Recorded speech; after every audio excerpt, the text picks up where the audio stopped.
Parsha Shmos, Shishi. Now, when Moshe Rabbeinu settled in Midian and married Zipporah, he swore to his father-in-law Yisro that he's not going to leave Midian unless he gets his permission. So the Aliyah opens up by telling us that he goes to Yisro to ask him his permission to leave to be able to go save the Jews. And of course, Yisro grants him that permission, and he gets his family together, his wives and his sons, and they get onto the donkey to go head down to Mitzrayim. Interestingly, Rashi points out that that donkey is the same donkey that Avram and Yitzchak used to go to the Akedah, and also it's the same donkey that's going to be used when Mashiach is going to come and he's going to greet us. But they're heading down on the trip, and Hashem tells Moshe that when you go to Paro, you're going to ask him for Klal Yisrael to leave. Just realize I'm going to harden his heart, and Paro is not going to let them go.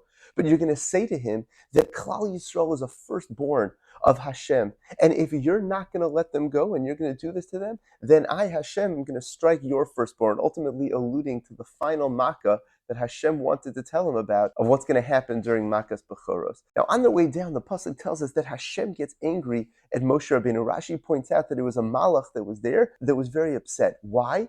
Because Moshe Rabbeinu didn't perform bris milah on his son Eliezer. And Gemara tells us that Moshe Rabbeinu had a dilemma. You see, if he would do bris milah on Eliezer first, then he would have to wait 3 days because he's not well, you can't travel. But Hashem told me to go, so what am I supposed to do?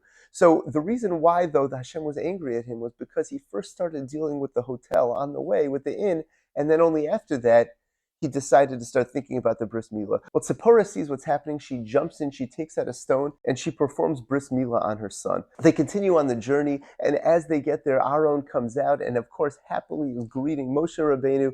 They embrace each other. They speak to the Ziknei Yisrael, and the Aliyah concludes with a conversation with all of Klal Yisrael, and Klal Yisrael believing them that HaKadosh Baruch Hu is going to redeem them.